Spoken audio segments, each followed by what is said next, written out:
Good morning all. आज हम दोबारा शुरू करने जा रहे हैं अपनी एक और नई क्लास। और आज की जो अपनी क्लास है ना, आज की अपनी जो क्लास है वो है एक बहुत ही इंपॉर्टेंट टॉपिक जिसका नाम है गैस्ट्राइटिस। ठीक है, गैस्ट्राइटिस गैस्ट्राइटिस जो डिजीज है ना, ये बहुत ही कॉमन डिजीज है। और गैस्ट्राइटिस ही वो डिजीज है जो आगे चलकर पेप्टिक अल्सर डिजीज का फॉर्मेशन करती है। तो जो गैस्ट्राइटिस डिजीज जो होती है ना, वो बेसिकली किससे रिलेटेड होगी? वो रिलेटेड होगी अपने गैस्ट्रिक। गैस्ट्रिक किसको बोलते हैं अपन? गैस्ट्रिक बोलते हैं अपन स्टमक को। तो चलिए शुरू करते हैं कि जो गैस्ट्राइटिस जो डिजीज है वो होती क्या है। सबसे पहले अपन बात करते हैं इंट्रोडक्शन ऑफ गैस्ट्राइटिस। ठीक है, गैस्ट्राइटिस पेट की अंदरूनी परत म्यूकोसा में होने वाले इन्फ्लामेशन को कहते हैं। ठीक है, किसको कहते हैं? इन्फ्लामेशन को कहते हैं। ठीक है, जो अपने स्टमक है ना, उसकी एक लेयर है जिसका नाम होता है म्यूकोसा। ठीक है, तो म्यूकोसा की लेयर में होने वाला इन्फ्लामेशन क्या कहलाता है? गैस्ट्राइटिस कहलाता है। अब जो ये गैस्ट्राइटिस होता है ना, ये एक्यूट भी होता है और क्रॉनिक भी होता है। ठीक है, तो डेफिनेशन की अगर अपन बात करते हैं ना, तो डेफिनेशन क्या होता है? पेट की म्यूकोजल परत में सूजन या जलन को गैस्ट्राइटिस कहा जाता है। ठीक है, क्या कहा जाता है? गैस्ट्राइटिस कहा जाता है। अब अपन बात करते हैं, ठीक है, जो गैस्ट्राइटिस जो है ना, गैस्ट्राइटिस कितने टाइप का होता है? गैस्ट्राइटिस दो टाइप का होता है।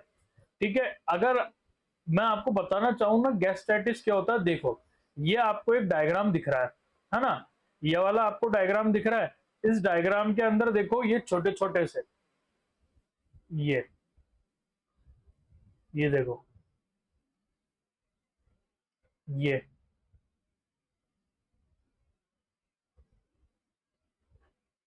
ये ठीक है, ये और ये देखना चाहो तो ये देखो, ये क्या है? जो ये म्यूकस मेम्ब्रेन है ना, यहाँ पर ये म्यूकस मेम्ब्रेन क्या हो गया? इन्फ्लाम हो गई है।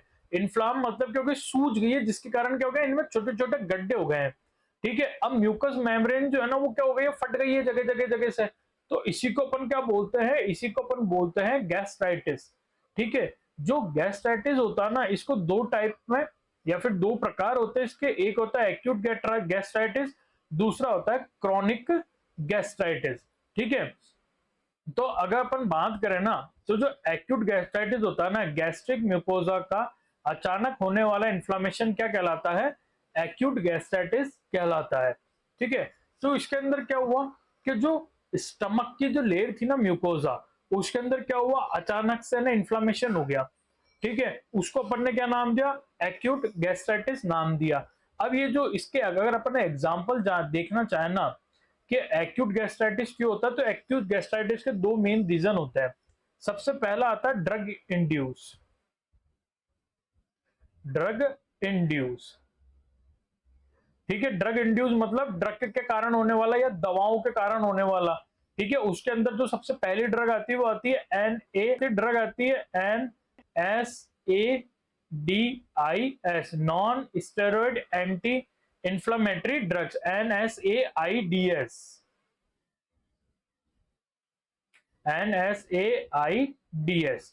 ठीक है, जो non steroid anti inflammatory drugs होती है ना, एक तो उनके कारण देखने को मिलता है एक्यूट गैस्ट्राइटिस। दूसरा किसके कारण देखने को मिलता है? दूसरा देखने को मिलता है केमिकल इंड्यूस के कारण। केमिकल इंड्यूस की अगर अपन फॉर एग्जांपल बात करें, जैसे कोल्ड ड्रिंक्स होती है ना, या फिर अदर सब्सटेंस होते हैं जिनके अंदर कुछ केमिकल मिलकर उनके सेल्फ लाइफ को इंक्रीज किया जाता है। या फिर आप ऐसे भी बोल सकते हो कि जो अपने फर्मेंटेड फूड आते हैं ना, वो भी किसको कॉज करते हैं? गैस्ट्राइटिस को कॉज करते हैं। तो क्या होता है? म्यूकस मेम्ब्रेन का अचानक होने वाला इन्फ्लामेशन क्या कहलाता है? एक्यूट गैस्ट्राइटिस कहलाता है, जो मेनली दो कारण से होता है। एक होता है ड्रग इंड्यूस, जिसके अंदर आता है non steroid anti inflammatory drugs आती है। दूसरा आता है केमिकल इंड्यूस। ठीक है, इसके बाद में आता है अपने पास के अंदर दूसरा टाइप, जो कि होता है क्रॉनिक गैस्ट्राइटिस। क्रॉनिक गैस्ट्राइटिस का मतलब क्या होता है? अगर एक्यूट गैस्ट्राइटिस को अपन ने ठीक नहीं किया, ठीक है, अगर एक्यूट गैस्ट्राइटिस को अपन ने ठीक नहीं किया और एक्यूट गैस्ट्राइटिस लंबे समय तक चला, तो वो किस में कन्वर्ट हो जाता है, वो क्रोनिक गैस्ट्राइटिस के अंदर कन्वर्ट हो जाता है। और क्रोनिक गैस्ट्राइटिस होने का सबसे मेन जो कारण होता है वो होता है H pylori, Helicobacter pylori bacteria जो होता है उसके कारण सबसे ज्यादा क्या देखने को मिलता है, क्रोनिक गैस्ट्राइटिस देखने को मिलता है। ठीक है, तो ये दो टाइप थे अपने पास के अंदर गैस्ट्राइटिस के, एक्यूट और क्रोनिक।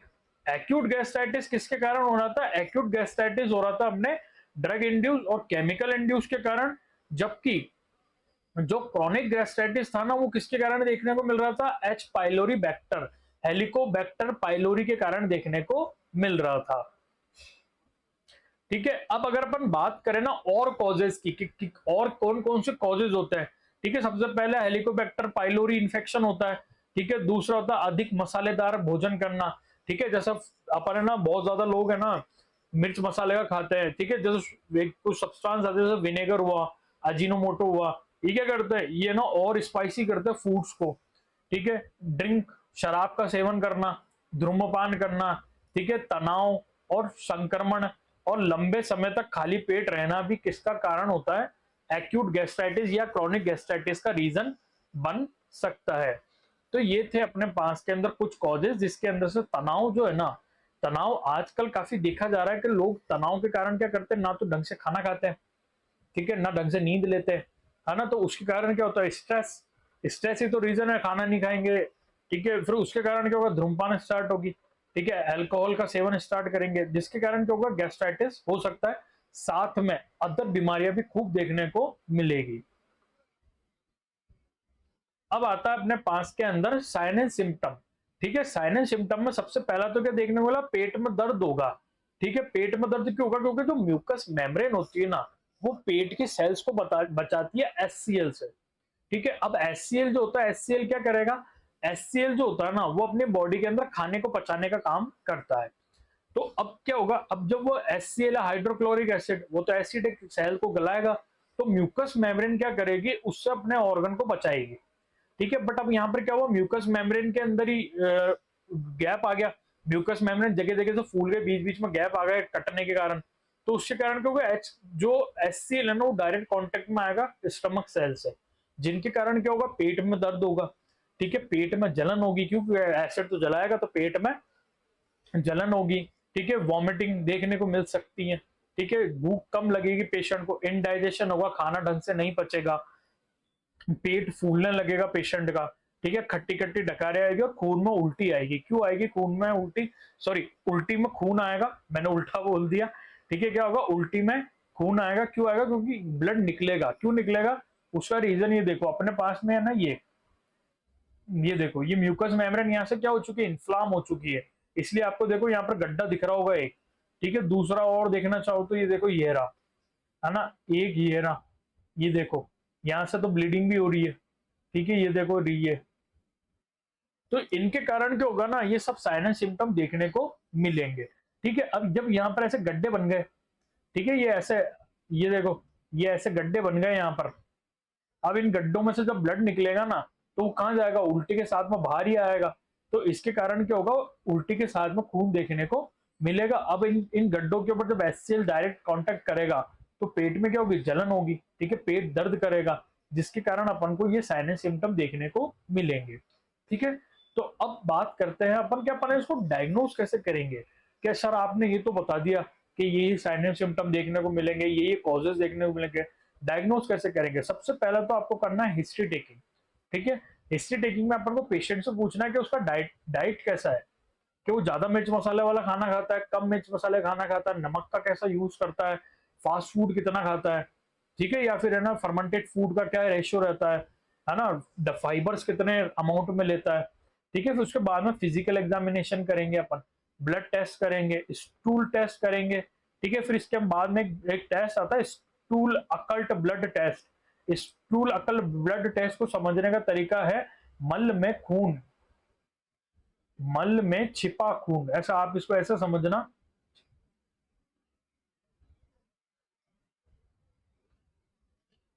ठीक है, जो स्टूल अकल ब्लड टेस्ट होता है ना, इसके अंदर अपन क्या करते हैं, जो स्टूल होता है ना उसके अंदर कई बार ऐसा ब्लड निकलता है जिसको अपन आंख से नहीं देख पाते हैं। ठीक है, तो उसको देखने के लिए अपन कौन सा टेस्ट करते हैं, स्टूल अकल्ट ब्लड टेस्ट करते हैं। इसलिए मैंने क्या लिखा है इसको सिंपल भाषा में, मल में छिपा खून, उसको जांचने के लिए कौन सा टेस्ट करेंगे, स्टूल अकल्ट ब्लड टेस्ट करेंगे। और लास्ट में अपन क्या करेंगे, एंडोस्कोपी करेंगे, जिसके अंदर एंडोस्कोप अपन डाल के वहां पर पूरा विजुअलाइजेशन करेंगे कि जो जो इन्फ्लाम जो एरिया है वो कितना है, किस अमाउंट में है। तो उससे अपन को पता लग जाएगा कि अपन को ट्रीटमेंट कैसा करना है। ठीक है, अब अपन बात करते हैं ट्रीटमेंट की। तो सबसे पहले अपन क्या करेंगे, मेडिकल मैनेजमेंट करेंगे।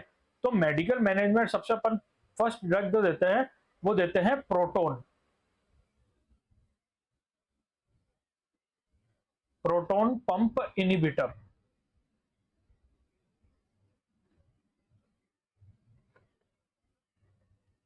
प्रोटोन पंप इनिबिटर देंगे, जिसके अंदर आपने कुछ नाम सुने होंगे। जैसा सबसे पहला नाम आता है पेंटाप्राजोल। ठीक है, पहला नाम आता है पेंटाप्राजोल, दूसरा आता है रेबिप्राजोल। ठीक है, रेबिप्राजोल आता है ना, और बहुत सारे आते हैं, ये उसके कुछ एग्जाम्पल है। फिर अपन देते हैं H2 receptor blocker. H2 receptor blocker का आपने नाम सुना होगा, रेंटिडीन। ठीक है, रेंटेक के नाम से इंजेक्शन आता है इसका, है ना। और फिर इसके बाद में देंगे अपन म्यूकोजल प्रोटेक्टिव मेडिकेशन देंगे, जिसका कुछ एग्जाम्पल होते हैं, जैसे आप बिस्मेट, कोलोइड बिस्मथ भी ले सकते हैं, है ना, और भी बहुत सारी चीजें आती है। तो उसके अंदर अपन ये पेशेंट को देंगे। अगर ये टैबलेट देने के बाद भी पेशेंट के अपन को है ना साइनस सिम्टम में कमी नहीं दिखती है, तो फिर अपन को क्या करना पड़ेगा, पेशेंट की सर्जरी करनी पड़ेगी, है ना। और पेशेंट की जो अपन सर्जरी करते हैं ना, उसमें दो टाइप की सर्जरी करते हैं। पहला होता है पार्शियल गैस्ट्रेक्टोमी। पार्शियल गैस्ट्रेक्टोमी में क्या करते हैं, आपको ये डायग्राम दिख रहा होगा। अपन क्या करेंगे, पेट खोलेंगे पेशेंट का। ठीक है, पेशेंट का ये एब्डोमेन खोलेंगे, और जहां जहां पर है ना, जिस जिस एरिया के अंदर अपन को ये देखने को मिल रहा है ना, वहां से उस पार्ट को कट करके रिमूव कर देंगे, और बाकी के बचे हुए जो स्टमक है ना, उसको क्या कर देंगे, सूचर से वापस फिक्स कर देंगे। ठीक है, या फिर अपन दूसरा एक काम कर सकते हैं, वेगोटोमी। वेगोटोमी में अपन क्या करते हैं, कट वेगस नर्व। ठीक है, वेगस नर्व को कट कर देंगे, वेगस